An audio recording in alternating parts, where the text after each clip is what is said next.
안녕하십니까. 87연구소 방송 묵계 이상원입니다. 늘 이야기하지만 모든 사람에게 이로운 보양 음식이나 약재는 없습니다.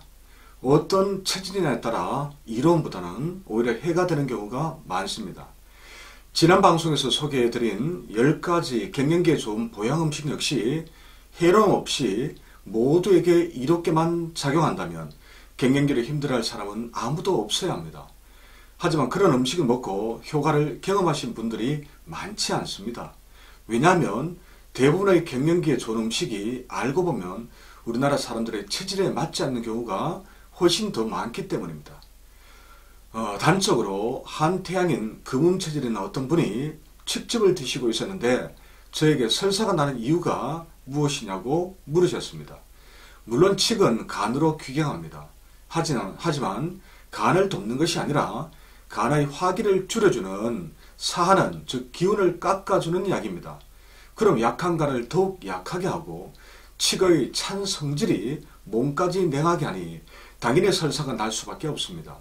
체질에 독이 되는 보양 음식을 드시고 계셨던 것이죠.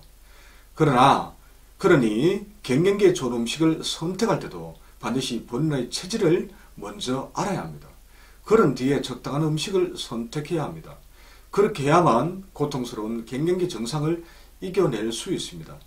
그럼 가장 알고 싶어 하시는 체질별로 어떤 음식이 이롭거나 해로운지 한번 따져보도록 하겠습니다.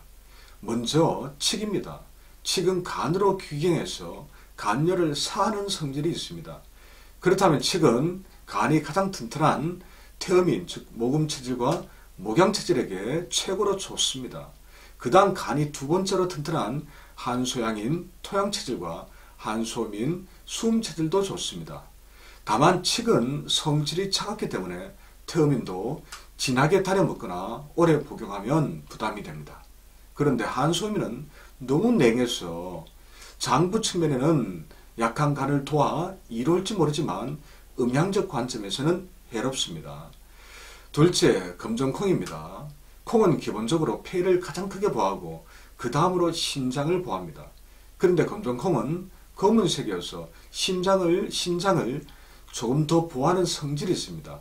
그렇다면 신장, 콩팥이 최약장부, 즉 가장 약한 소양인 토음체질과 토양체질에게 가장 좋을 것이고, 다음으로 열태음인 모금체질과 한태음인 목양체질 순서로 도움이 됩니다.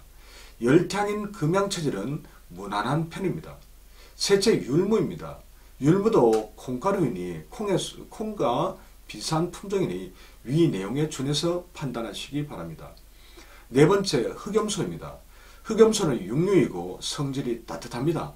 육류는 간의 기운을 소모시키므로 간이 튼튼한 반면에 폐는 약한 체질에 좋습니다. 또한 따뜻한 성질은 음체질에 이롭고 검은색은 약한 신장을 도와줍니다. 그러므로 흑염소는 열태음인 모금체질에게 가장 좋고 그 다음이 한태음인 목양체질, 한소음인 수음체질, 한소양인 토양체질 순서입니다. 열소음인 수양체질과 열소양인 토음체질은 무난합니다. 다섯째, 포도류 중에서는 블루베리입니다.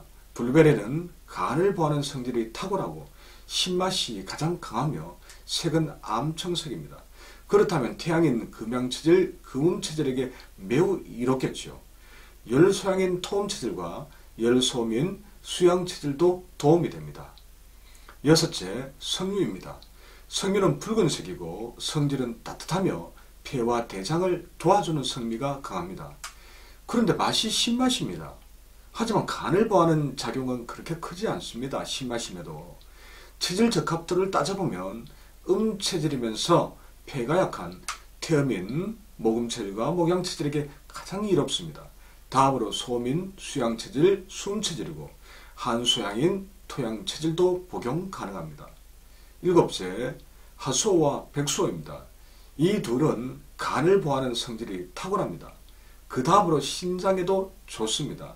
그럼 당연히 간과 신이 약한 열태양인 금양체질과 열소양인 토음체질에게 가장 이롭습니다. 한태양인 금음체질, 한소양인 토양체질, 열소민, 수양체질은 소량씩 조심스럽게 복용하거나 아니면 체질에 이로운 다른 약재와 배합해서 쓸 수가 있습니다. 여덟째, 홍삼과 장어입니다. 이들은 대표적인 음체질 보양 음식입니다. 성질이 따뜻할 뿐만 아니라 폐를 보하는 작용이 강하기 때문입니다. 체질적으로는 태음인에게 가장 이롭습니다. 다음으로 한소민, 수음체질과 열소민, 수양체질도 태음인 못지않게 좋습니다. 아홉째입니다. 대추죠. 대추는 맛이 달고 비를 보호하는 성질이 탁월합니다. 그래서 소민 최고의 식품 중에 하나가 바로 대추입니다. 비가 약한 한태양인 금음체질과 한태음인 목양체질에도 이 대추가 이롭습니다. 마지막 10번째입니다. 부추입니다. 부추는 비록 잎채소이고 푸른색이지만 이보다는 맵고 따뜻한 성질이 더 중요한 판단 기준이 됩니다. 그래서 음적이고 폐가 약한 태음인에게 가장 이롭고 소민도 역시 좋습니다. 한태양인 금음체질과 한소양인 토양체질은 과도하지만 않는다면 적절하게 이 부추를 활용해 볼 수도 있겠습니다. 지금까지 언급한 갱년기에 좋은 10개 음식과 체질의 상관관계를 압축해서 정리하면 화면에 보이는 표와 같습니다. 이렇게 표시하고 보니 태양인 금체질의 경우 상대적으로 이런 음식이 별로 없습니다. 오히려 갱년기에 좋다는 대부분의 음식이 실제로는 이 태양인에게는 해로운 것들입니다. 그런데 문제는 현재 871의학계에서 태양인 금체질의 비율을 가장 높게 보고 있다는 점입니다. 그렇다면 놀랍게도 다수의 한국인들이 갱년기 증상 완화가 아니라 이러한 갱년기에 좋은 음식을 먹고 오히려 더 힘들게 하고 있다는 그런 이야기가 되겠죠. 실제로 제 주변의 분들이 갱년기 보양 음식으로 무엇을 먹고 있는지 살펴봤더니 절대 다수가 본인의 체질에 맞지 않아서 오히려 해로울 수 있는 그런 갱년기 보양 음식을 섭취하고 있었습니다. 그래서 깜짝 놀랐습니다. 우리 국민들 역시 마찬가지일 것으로 생각됩니다. 갱년기 증상을 완화해 주기보다는 오히려 몸을 망가뜨리는 보양 음식을 먹고 있다는 그런 이야기입니다. 보통 심각한 문제가 아니죠. 이래서 정말 팔체질이 너무나 중요한 것입니다. 다시 앞으로 돌아가서 팔체질 의학에서 가장 많은 비율을 차지하는 금양체질과 금음체질, 즉 태양에는 블루베리와 백수호 정도밖에 먹을 것이 없다는 말일까요?